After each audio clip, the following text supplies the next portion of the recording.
Today we're going to review a CNBC article, and the title is I'm the youngest of 4 kids. Here are 4 key lessons about money and success I picked up from my older sisters. Siblings. Oh, sorry. And success I picked up from my older siblings. Thank you. So number 1, they said they avoid private student loans if you can. So it says, for some families, private loans are the only choice to pay for college, as they were for my siblings, and often they can be worth it if they allow you to finish your degree and obtain a high-paying job. But federal loans generally come with a lot more protection for borrowers. The interest rate, though relatively high in 24, is set by Congress and fixed for life of your loan. So, what do you think about that? Student loans are kind of hairy. I think the key point that she made here is that if they allow you, if obtaining these loans allow you to finish your degree and obtain a high-paying job. I think that's the part of all these student loan conversations that people are not talking about. Yeah. And I'm glad that she pointed it out, because if you're going to be taking out a lump sum of loans and you don't do your homework to figure out how much you could be making, even just like out the gate, I think that's the most realistic, because once you graduate, you're not going to be a seasoned person in your field, whatever field that is. So what is the going rate for right out the gate? Can that salary support you paying back this loan? Because it is a loan, right? And so I like that she said it can help you obtain a high-paying job, because you're gonna have to pay it back. I've seen so many stories online of people with student debt, and they say what their profession is, and I'm like, well, yeah, it's hard to make ends meet when you've got 3-4 degrees on this subject that does not make money. Yeah, unfortunately. I think the important thing is to remember that college education is an investment. So like the stock market or buying a property, you spend money to kind of get a return on this. In this case, with college education, you're going to be borrowing money with the hope that you will get a job that can at least pay that off and also pay off your basic needs and living. So when borrowing loans in general, even for starting a business, when you borrow this money, can you prove that that money that you borrow can yield more money?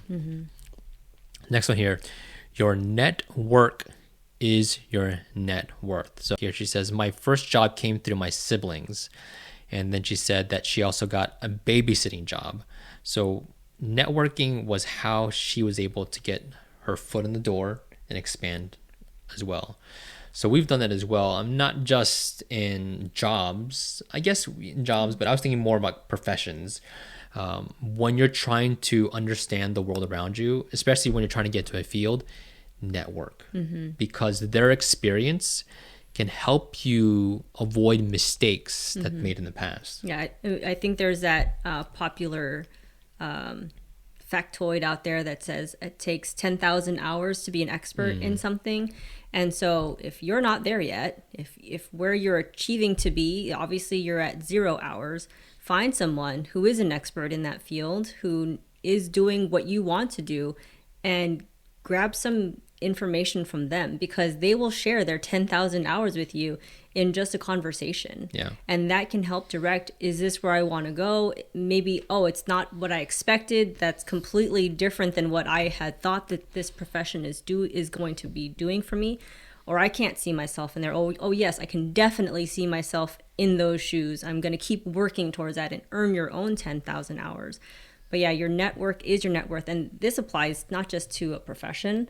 I think it also applies to if you're trying to invest in something or start a business, learning from those who are already there. Yeah.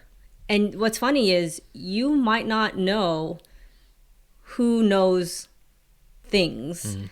You kind of just have to put yourself out there, which is the scary part. And that's where, leaning into your network, don't discount the people you already know and how much value they bring to a conversation.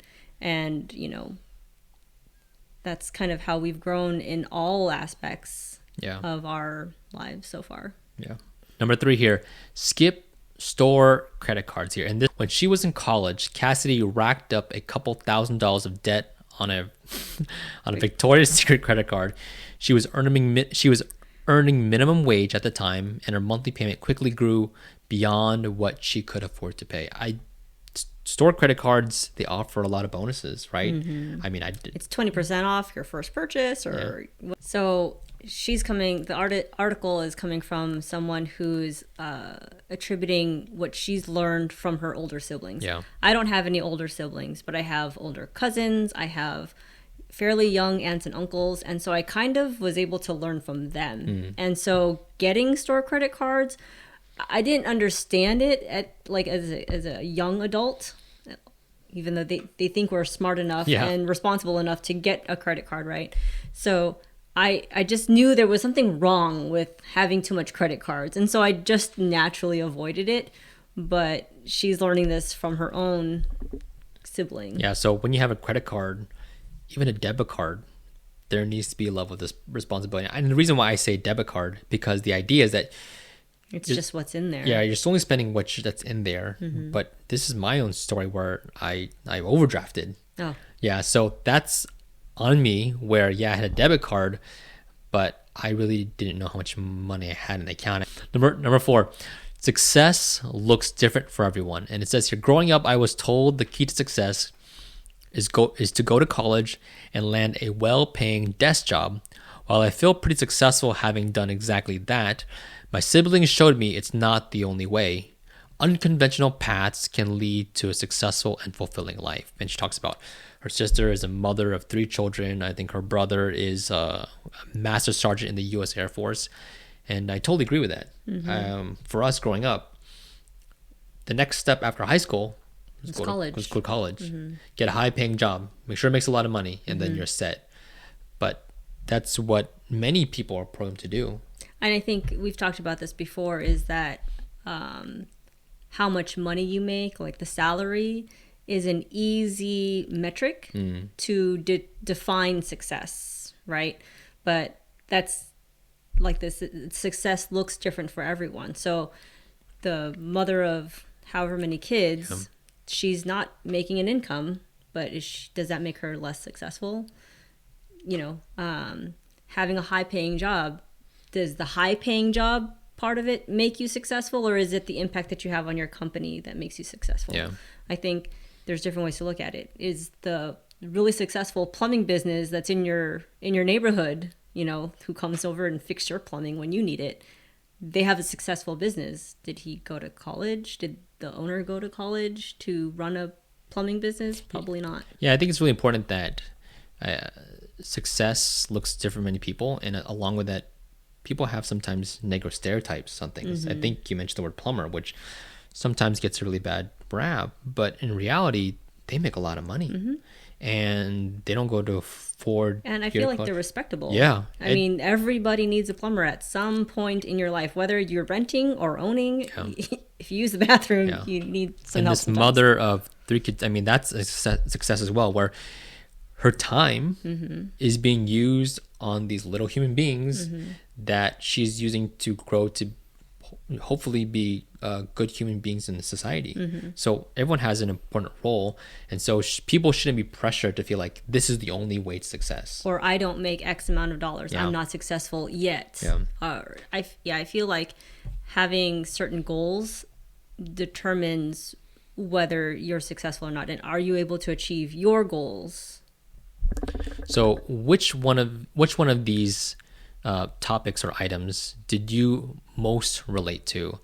Do you see success? How do you define success? And how are you with store credit cards? Let us know in the comments below. Have a great day.